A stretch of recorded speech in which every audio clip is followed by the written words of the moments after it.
Hello, Keep Singing members. It is December 10th, second Tuesday of the month. I'm in a different place today. You can probably see there's a lot of stuff back there. I had to move my computer to my kids' area of the house, and so there you have it. Hence the blurring. Okay. Let's go. It's the second Tuesday of the month. Today is Q&A day. I have had the question posed to me, what is open throat singing? Great question. I have talked about it in other sessions. I've talked about vowels. I've talked about how we sing on the vowels, etc. But we're going to cover it a little more in depth today to answer the question, okay, what is open throat singing? I am singing with my mouth wide open. You've taught me this. Okay, is that enough? No, that's the short answer. So we're going to talk about, we've also talked about a, e, o, u, the pure Italian vowels, and how doesn't matter the genre you're singing, rock, metal, I mean, unless you are striving for a highly stylized voice, like think of the guy from REO Speedwagon, I can't fight this feeling anymore. I've forgotten what I've started fighting for, right? Real tight sound. All his vowels are kind of infused with a sharp E vowel. And of course, lots of consonantal drift. Consonantal drift. I just came up with that. That's pretty funny. I think I'm gonna blog about that one. But consonantal drift, taking that R and closing it over the vowel. And the same thing can happen with diphthongs. And I've treated diphthongs in depth in other places, but diphthongs, of course, in short, are where two vowels are needed to create one vowel, or or maybe a consonant is thrown in there to create the sound of a vowel. So let's think of the word like, L-I-K-E. That I in the middle, even though you have the silent E on the end and you have a tall I, the long I sound, I, to create that long I sound, you have to put I, and then an E has to be on the end before you hit the K. Think about it. If you exaggerate it, like. Try that yourself. Like. Okay? So, and if you say it quickly, you don't hear it as much. Like. But that's a diphthong. Okay, so that's just one example of a bajillion. Now, this is why in singing we use Italian vowels, because they are pure. Ah, your mouth stays in the same position. Ah, e, o, u. Okay, and if you think about the position of your mouth, ah itself is, we're gonna go into ah like super in depth today, but ah is the tallest vowel. Is like the kind of the next tall but slightly wider. Just think about the shape of your mouth. Ah, e, the widest. O, the roundest. It's still tall. But your lips are round. U, of course, is your roundest, tightest in terms of the shape of your lips. Now, so those are the Italian vowels. A, e, o, u. Okay. When you sing, and again, doesn't matter the genre unless you want a highly stylized voice, you focus on those pure vowels, and then you just put enough of whatever the diphthong is or the consonant is to end it. Because the listener hears the word in its context. And the brain of the listener connects the dots. And so if I sing the word like, can't think of a lot of songs that have the word like in it. But I'm going to do it anyway, okay? Because I just brought that word in as an example of a diphthong. But if I was going to sing like, uh, like, okay, there's a song that's like on the tip of my, it's on my brain. It's right here, and my frontal lobe's trying to pull it up. Um, uh, Shoot. Okay. Anyways, I'll just keep singing, and maybe something will pop in because that's how it usually happens. So instead of singing like, I'll sing like. Okay, so you hear how you get that teeny little E in there, I, and then you put the K on there. But again, the K, I still maintain openness, but I use my tongue, my teeth, my lips to create that K at the end, but just enough to give it the meaning, okay? Like, and you know I'm singing like. All right, now let's talk more specifically about open throat singing, because that's a big term in music and in singing, and it is really good for two reasons. One is in terms of the timbre of your sound. Your timbre, again, is kind of like the texture and overall quality of your sound. It's spelled T-I-M, T, y'all. Every single week, it's some new allergen here where I live. Oh, it is just like gunk city. All my students are coming in going, it's just so much gunk. I can't get rid of it. And here in the Chattanooga region, it's unlike any place I've ever lived. And I've lived a lot of places with a ton of allergens. But this place takes the cake for in places I've lived anyway. Okay, so I don't remember where I was. Let me go back to my notes then.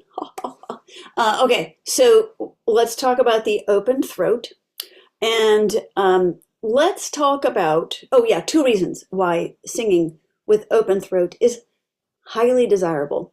Number one is stylistically and the genre. Sorry, not timbre, which is spelled T-I-M-B-R-E. Timbre, T-I-M-B-R-E. It looks like timbre, okay? We've talked about that elsewhere. We won't go into it. But timbre, the overall quality of your tone, the texture of your sound, etc. So all that is affected by what we're going to discuss today, open throat singing. Open throat singing, the second reason is because stylistically, it's going to make a huge difference. I just came up with three. There's going to make a huge difference in your stylistic sound. So if Frank Sinatra, for example, did not sing with an open throat, he would have had a completely different sound. Can you imagine? It's up to you, New York, New York.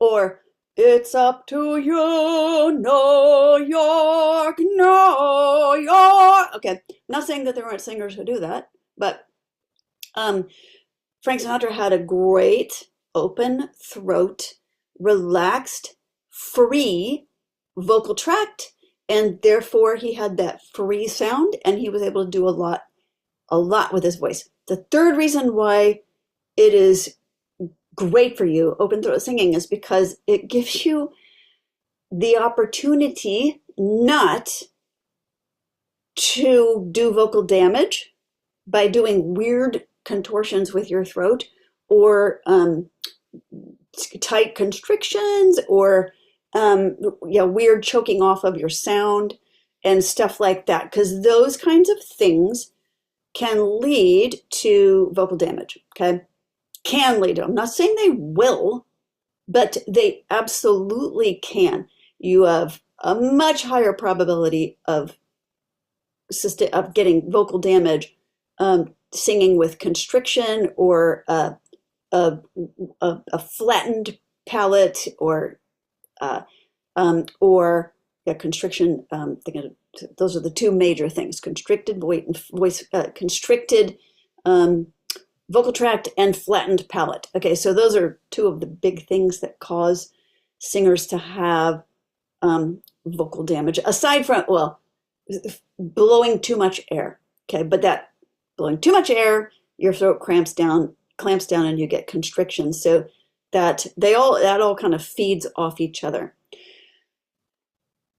The answer to that problem is learn to sing with open throat. Okay, now if you ask, okay, well, you've taught me to sing with an open mouth.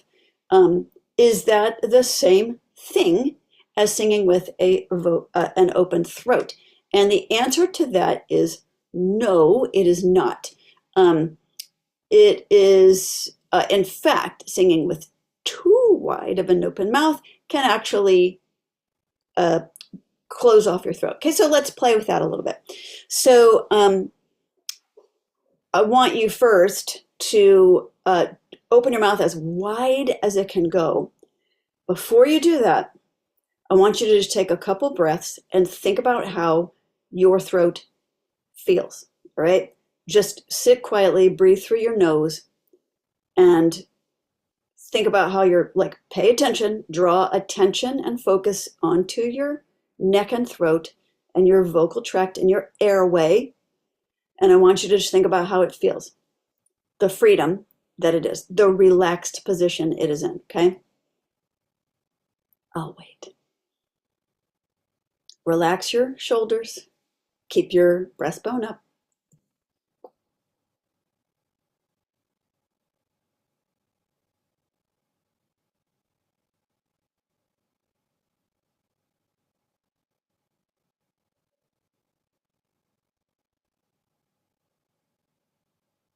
Okay.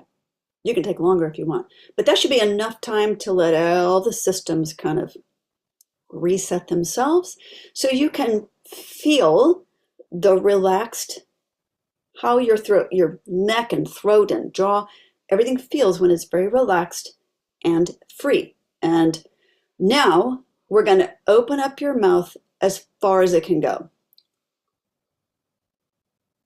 Okay, watch what happens inside my mouth. This is, hello, welcome to my world. Watch what happens inside my mouth when I open as far as I can go. I want you to see what happens to my tongue and ask yourself if you can see there's my fingers, got the blur effect going on here. See my uvula. What happens to my tongue? And can you see my uvula?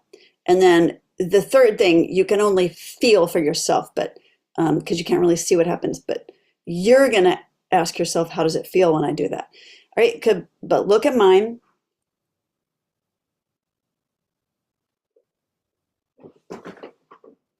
Okay. What happens to my tongue? I'm going to assume you're right. It goes back in my mouth. It goes high in the middle and back of my mouth. It basically like blocks everything off, okay? Can you see my uvula? No, you're right. No, you cannot.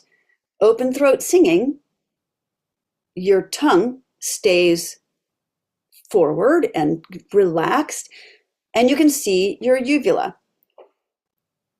I'll try to get myself. You can't really see it. Let me get it. Hold on. Gotta. Let me. There it is. Now you can see it. That's what you want. Now, every all ahs are not created equal. So the type of ah you want is that pure Italian vowel but you want it bright like the German vowel That is true open throat singing. So I want you to try that, and I want you to look in my throat. I feel like I'm at a doctor's office.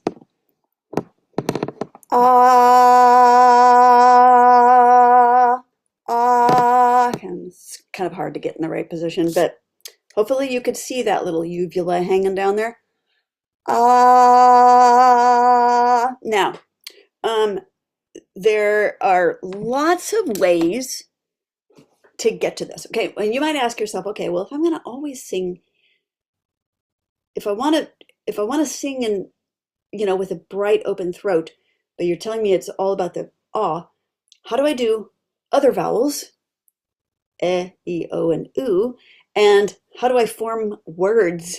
I can't just sing on vowels, right? Although that's actually a really great way to practice a song, is to only sing the vowels. It's really good. Try that today. But that's not what we're talking about. But all vowels in singing are based off of that bright, open throat, ah. I, o, I, o. Now let me give you an example of not open throat singing with all those vowels. I, o. Okay, what was wrong with that? That was really nasal. So I was jamming the resonance up into my nose by flattening my palate and closing off that resonance and kind of shoving the resonance up into my nose. A lot of singers do that. I'm not saying people don't do that, and I'm not throwing shade on them. However, people do that often because they're not trained to support this way, and they want to do riffs and runs, and the only way they can comfortably and easily do that is to shove it up into their nose. Hey, yeah, or whatever, except hey, yeah. Okay, so that first one was doing it in a way where I'm shoving it up into my nose, which is what a lot of people do. And they might even shift out of open throat singing up into their nose in order to do a riff or a run. And but you want to learn to do it all with open throat. Okay. Hey, yeah.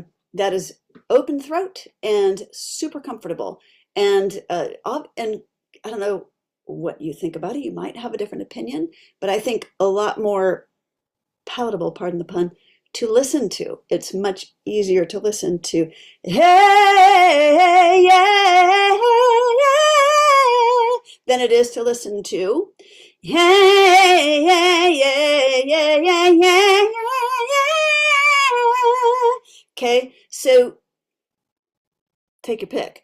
But now another way. Now this is all I'm kind of doing kind of pop references and gospel, whatever, R&B. But what if you're a more classical singer? Is this the same for you? Okay, yes. Now we're going to get into how open throat is slightly different. You modify it slightly for pop singing as opposed to classical or opera singing in a minute. But if I was singing something that had a lot of coloratura, which, as we studied in module 2 or 3, whatever, coloratura and flexibility and agility of the voice. In classical singing, that coloratura is kind of showing off the voice, right? So it's showing the colors of the voice by rapid movement and runs. So classical, they have their own kind of runs. Just think of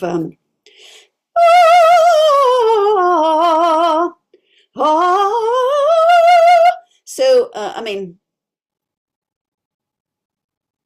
I'm really bad at coming up with examples on the spot. I really should write down I just write demonstrate. I don't write down what I should demonstrate with. I really need to start doing that.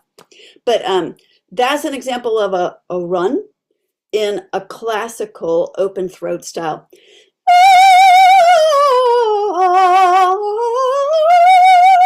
So open throat, but not this. Here's the danger in classical.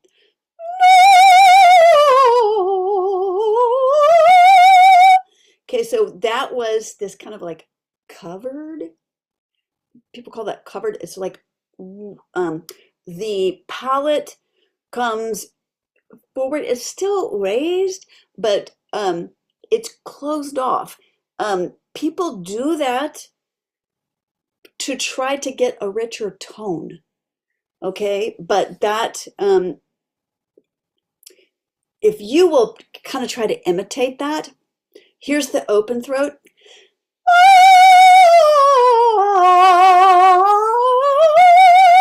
Okay, I'm trying to show you while pointing and doing the demonstration at the same time.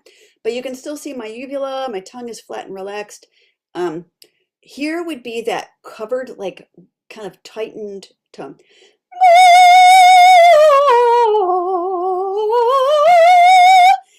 I have sometimes called it like the Kermit the Frog effect.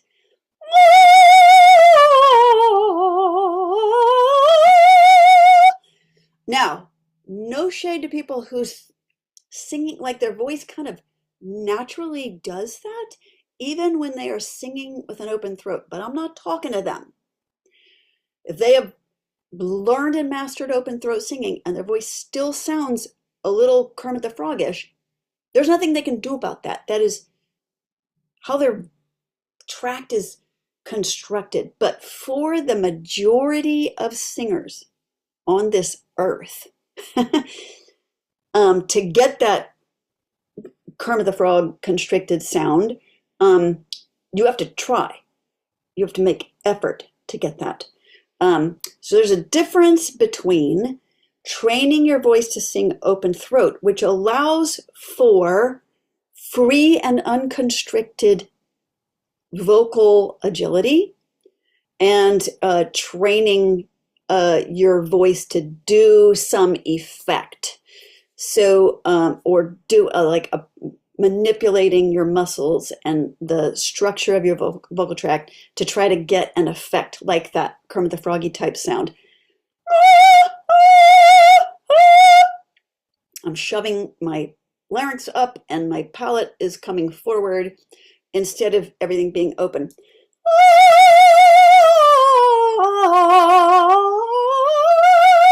So you could see, I hope, the difference there.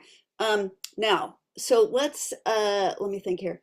Okay, now let's talk about how do we find that? How can we get that open throat singing?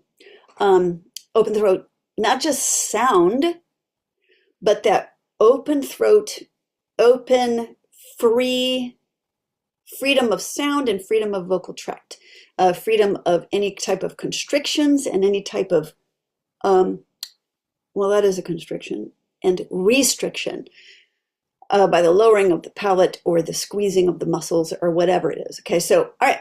So let's first start with a yawn. Y'all, you know I love my yawn sigh. Now, the yawn sigh is that really unattractive, super unattractive, like I'm sorry in advance, okay? Like go do it in your closet kind of thing, except that you kind of want to do it in front of a mirror. Remember, practice in front of a mirror. Also remember, record yourself when you're practicing. So let's first do a yawn sigh. Yawn sigh, you do the inhale to try to get an actual yawn going. You let yourself go into a full yawn. This is best done when you can do a natural yawn. If you can't, you have to kind of like contrive a yawn, which I have become fairly good at doing. But at first you might find it hard to do. But I've become good at doing it because I have mastered open throat singing. Okay. If you're on the beginning of this journey, you might want to do this when it's either early in the morning or late in the day, and you can yawn like yawns are coming at you. Try to catch it. All right. But the yawn sigh is not the open throat singing itself. This is a bridge to get us there because, as you'll see, you're going to open up. Like you're going to open up. Everything's going to be open up, and it's going to be a little out of control.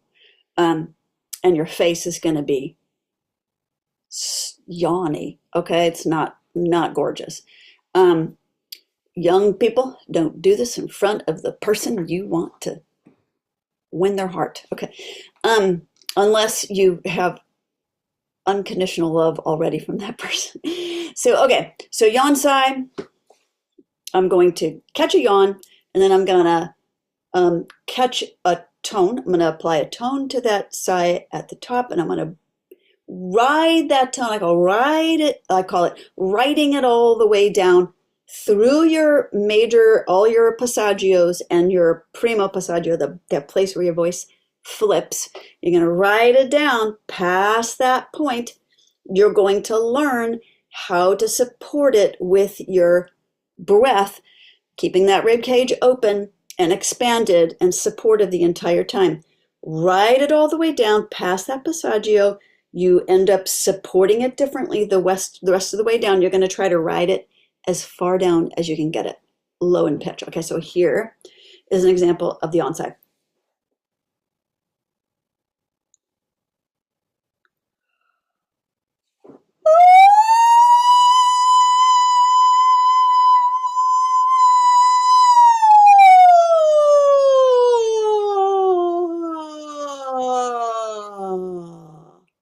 Okay, notice, first of all, that it was not good looking. But second of all, notice I kept the jaw drop the whole time. I kept the openness the whole time. Even when I passed that, I pointed when I passed that, my primo passaggio, that place where my voice goes from head voice to chest voice resonance, head resonance to chest resonance, and continue to support it so that I had equal intensity, timbre, tone quality, whatever, dynamic, volume, whatever you want to call it, keeping the timbre of the tone as similar as possible above the primo passaggio to below the primo passaggio. So bringing it all the way down until the tone stops by itself with your mouth open. Okay? All right. So do that a couple times. And all that is doing is getting you super stretched out. Okay. So now we're going to go back to that idea of the yawn. And the way a yawn always starts, if you'll begin to notice this, is with a kind of a strong breath in. And this leads us to understanding like how we would do open throat with contemporary styles of almost any kind, pop, rock, country, folk, whatever, versus classical and even further opera. But anyways. So, all right, let's just stick with the program. Here we go. So you take in that little breath and, okay, I want you to just do that a couple times as if you're going to yawn. And it might be also, you might think, you see somebody you know across the, hey, hey, hey, oh, it's so-and-so, kind of surprised. Oh, it's so-and-so over there. Okay, do that and feel how your throat opens up in the back. Okay, it's kind of cool and interesting and something we just don't tune into until you tune into it. So that's the first. So do that in that quick drawing in of the air until you feel that throat, like the air hits the back of your throat and it kind of opens, but just real suddenly and kind of initially. Okay. Hey, all right. So now just feel how it feels. Okay. So that's really the open throat position you would probably want to have with the majority of contemporary singing. Okay. Now, if you are singing classically or doing older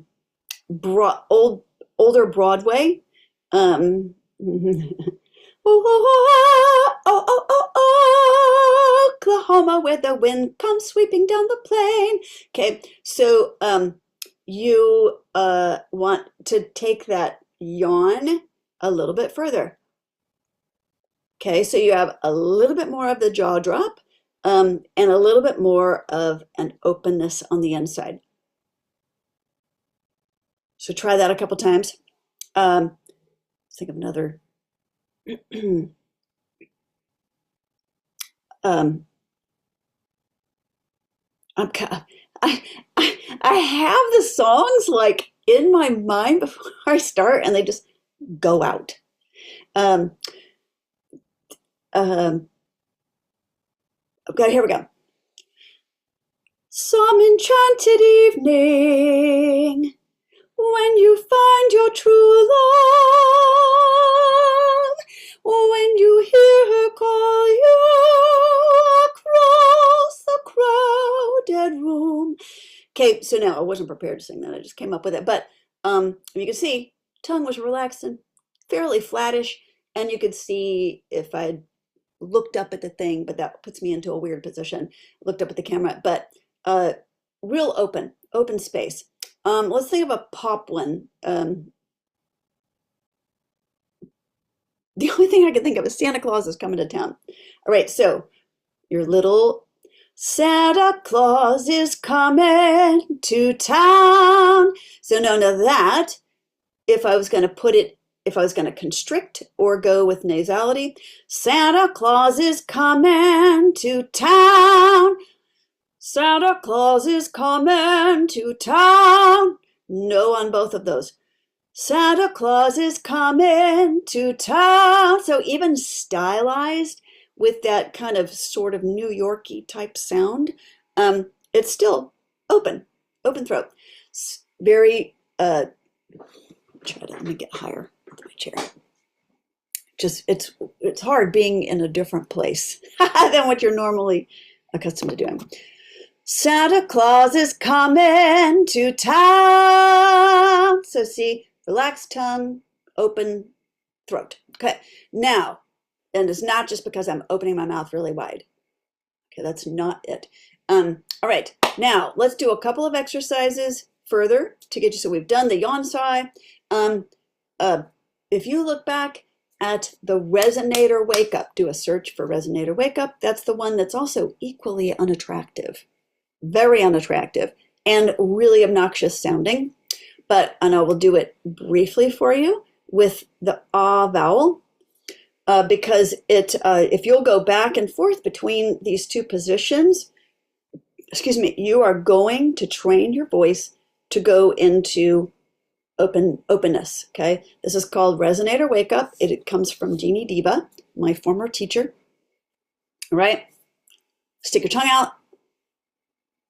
Keep your lips and jaw relaxed. And we're going to use the two consonants NG, like the end of the word sing. We're just going to come in on the NG. Don't do the S and the I. And then we're going to alternate between and open ah. And here's how it looks and sounds.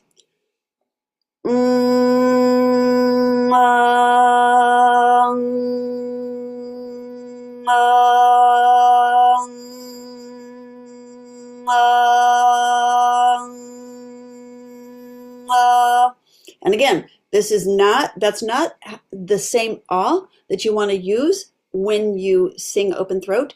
You want a brighter ah than that. Ah, ah. But what we're doing is we're going back and forth between one of the most constricted positions you can have to open. Ah, ah, ah, ah. So we're doing it with our tongue stuck out of our mouth, so attractive, so that we keep the back of the tongue kind of out of the equation. We also keep our lips and jaw out of the equation. So we are making the muscles in the throat and the back of the tongue. Well, we keep the muscles of the front of the tongue out of the equation. We're forcing the muscles in the back of the tongue to work a little harder. Here's what it looks like from the side.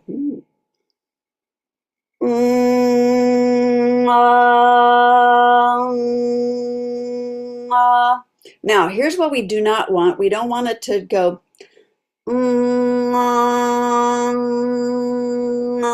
Okay, that's not it. All you're doing is going from constriction to shoved up resonance. You want to go from that constriction to complete openness. So you should feel like just a giant ah. And you expand your rib cage, take in a little breath, and then do one until you run out of air. Not till you're gasping, but I don't know, you might get 5 or 6 nas in there. I think I can do about 8. Okay.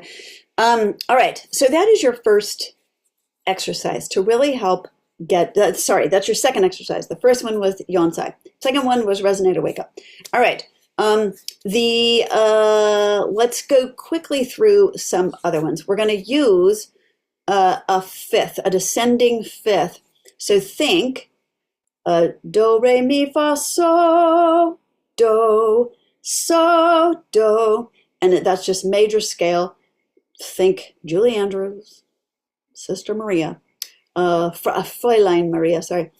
So, do, so, but just the so, do, okay. Or if you're using the number scale, 1, 2, 3, 4, 5, 5, 1, okay. So we're going to use that. That's it. To keep it real simple. And we are going to do a descending, that's called a fifth. When you're using the 5 positions, that's the interval of a fifth.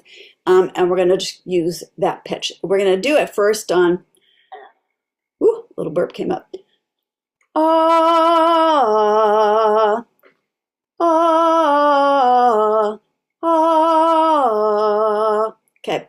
And what you're striving for is that real open, bright ah. Ah, ah. You might even feel a little bit of that resonance up here below your eyes and your cheekbones, and kind of like a rolling of the air in the back of your throat. These are all things that as you do it more and more and more, at some point you're probably going to start feeling and be like, oh, that's what she was talking about. At the beginning, if you don't feel all that, don't worry about it. Just imitate what I'm doing and try it. And you're going to want to kind of work yourself up and down your scale. Looking for in front of the mirror, in front of a mirror. So if you're sitting in front of a piano or with a guitar, take your guitar to your bathroom, use the mirror or use your dressing mirror, whatever it is, or do it in front of something like this. Do it in front of a video recording thing, or just like, you don't have to record it necessarily, although recording yourself when you practice is highly advisable because then you can look back on it. All right, but watch yourself in the mirror and watch to make sure that you're keeping everything open, that you can see your uvula, and that you're not sticking your tongue back in your throat or clamping your neck muscles down or any, like no, everything should be super relaxed. Ah, if you need to, do it with your tongue out of your mouth a little bit, not like this, but ah, ah. But then as soon as you feel comfortable, bring it back in. Ah, because you're not going to sing with your tongue outside your mouth. Not most of us, anyways. That's my hurry up signal. I've already been going too long. My apologies. All right. Now we're going to do that. Then here are a couple more. These come from a voice teacher. Oh, I can't remember her name. I always forget her name. Yeah. But these are excellent for helping you find vowel placement of the other vowels as based off of ah. Okay, because everything needs to be based off of that bright ah. I've talked about that in other training, so I won't go over the whole deal of it now, but all vowels need to be based off of ah, the bright ah with the open throat. So ah, in fact, one thing you can do is sit there and go ah, eh, e, oh, ooh. And if you start to feel any kind of constriction or anything back there, check yourself out. Why? What's happening? Mentally, what are you doing? Physically, what's happening? And try to find where you're resonating it. And are you jamming it up in your nose? Ah, or are you doing like a closed off palate? Ah, okay. Open. Ah. Let me get out my doctor's thingy here for you. Ah. Eh. E. Oh, I can't get the angle right because I just can't get the angle right. Ah, there it is. Ah. Eh. E. Oh. Oh, now you see the tongue in there moving around quite a bit. That's because we use the tongue to create those sounds. Perfectly fine, but you want it all to be based off that super open position. So now, here we go. We'll do the other four exercises and then we will call it a day because they're all the same shape. You're just using different vowel sounds. So the first one will be ah, sorry. Ah, o. Okay, so ah, o. Sorry, ah, o. And you're going to bleed them into one another, blend them into one another. Very legato. And I'm doing a lot in my lower register. I'm going to go more mid register. Ah, same thing. You know what? I'll do low and high examples. Okay. Ah. Now, to create the O, you see my lips come in. Totally fine, but you just don't want O. Oh, oh, no. Oh, no. Oh, yes. Okay. Here's a high. Oh, or if you want to do more contemporary, oh, okay. So there's still a lot of just openness up there, even though it's not as elongated as the classical or more operatic type sound would be. But and there's in pop, you're not doing whole lot up there in your head voice, but unless it's like contemporary Christian from like 10 to 15 years ago or 20 years ago. There's more of that up there, but there's not as much now. All right, in contemporary singing. Not to say that it doesn't exist, right? Think of Sam Smith, think of Josh Groban going up into head voice, right? So gorgeous. Oh, Josh Groban, excellent example of open throat singing. Okay, so if you want some really good examples, go listen to him some, especially on his ballads. You can really hear it on his ballads. So look up Josh Groban's "Oh Holy Night." Okay, excellent example. Okay, oh. Now we've done O. Let's do E. I. Notice my tongue moves flat and my jaw closed some. It has to, okay? But you still want to keep openness. What you don't want is I. Okay, big difference there. I. We are maintaining that open throat and we are not closing it off to get a super wide, bright E sound. Not saying that might not be stylistically called for in certain songs, certain genres, certain circumstances. It can be, but in general, you want to keep that open throat and use the tongue and just slightly reforming the lips for E. And let me do it up high.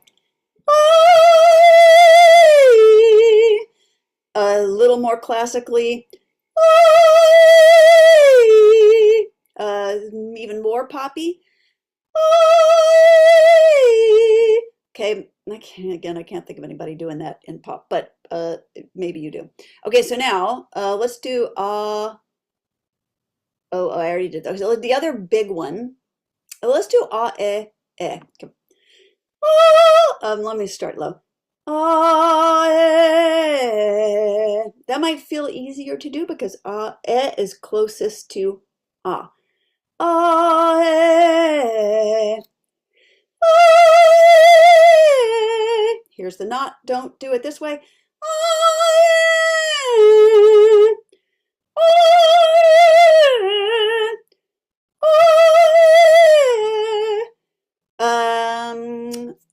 Ooh, ooh, which is a tough one for a lot of singers because people just want to close off into the ooh. Okay, and that limits your volume, and it also is way too much jaw involvement, and it also can close off the back of your throat a bit. It doesn't have to close off the back of your throat, but it will definitely close off your sound, and it will severely change the consistency of your sound if you just go from these other big open vowels to ooh, tight ooh. So um oh, so still real bright oh, high oh, more poppy oh, way more classical type operatic oh. Still all that is open throat, very relaxed, very free, but just different kind of versions of that open throat singing. So okay, I hope that is helpful. Please shoot me questions for the next Q&A at keep-singing.com. Sometimes I call it Quanda, except there's no U after the Q. But Q&A, Q-A-N-D-A, at keep-singing.com. Okay, Keep Singing members, thank you so much. Hey, if somehow, by some method, whatever, because I don't gatekeep these videos, but if you are benefiting from this video, this is part of a paid program called Keep Singing. It's very affordable, and it's probably thebomb.com. Sorry, that's like 20 years old. It's probably the highest value vocal training opportunity that is available that I have found, and I have joined many vocal programs over the years. But if you are benefiting from it, please, there's a link below. Come and join. Come and join. And so ethically, you'll be doing good. And for my business, you'll be doing good. And it'll also be a great way to say thank you. And you'll have access and privilege, access to everything else that's part of this program. This is only part of what is available to Keep Singing members. So check it out at the link below. All right. Thank you for being here. Bless you, and keep singing.